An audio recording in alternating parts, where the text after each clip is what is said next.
Proctor Tunn helps Northamptonshire take charge. When day one finished with Northamptonshire on 372 for 2 after a massive opening stand from Ricardo Vasconcelos and Will Young, Warwickshire may have been left questioning whether the choice to bowl first was the correct one. They had ground to make up, their visitors cruising. But the day started well for the hosts, Emilio Gay unable to make it to 50, bowled via an inside edge for 45 by McAndrew. Keogh steered Northamptonshire past 400 runs. His start a quick one after replacing Gay, but it was a brief appearance. Out after half an hour in the middle, another castled by McAndrew.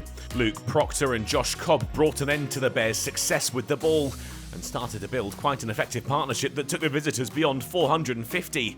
And they were worth 50 after facing 80 together, up to the mark when Proctor stroked Briggs through the covers for 4 more. And it was still unbroken at lunch, Northamptonshire just 4 wickets down and only 29 away from 500 runs.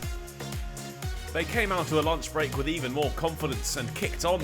Cobb up to his half-century, taking full advantage of Briggs' full toss. 6 runs for the number 6.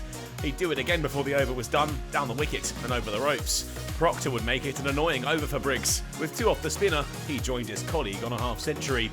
Briggs was there again when Proctor brought the 500 up, and then, with the last ball of that over, found 6 more to take the partnership to 100. Cobb fell on 66, called through by Proctor for a single, but he couldn't make it in time, run out by Davis. Northamptonshire won't have minded too much when McManus followed, caught in the deep off Briggs as he looked for 6. Proctor was still frustrating the Bears' bowlers, but it was McManus's replacement Kelly who was the aggressor, and soon they'd found their way to a 50-run partnership of 58 balls. Proctor brought up his ton in spectacular fashion, on one leg as Yates disappeared over the leg side boundary, and Ricardo Vasconcelos waved his team in after their 3rd 100 of the innings.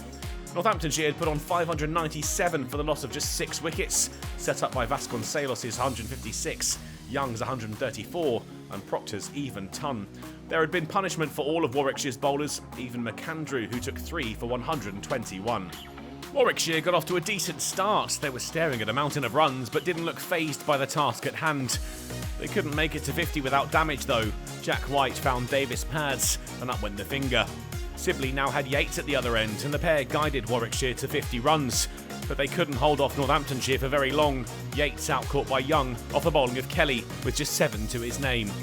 Hayne took a leaf out of Sibley's book, stability key before the close of play. And that's what they achieved, up to 88 for 2 at the end of the second day at Edgbaston. The hosts were trailing by a huge 509 runs, the visitors supremely confident, and they'll be keen for more wickets early in the morning as they try to turn a dominant position into a winning one.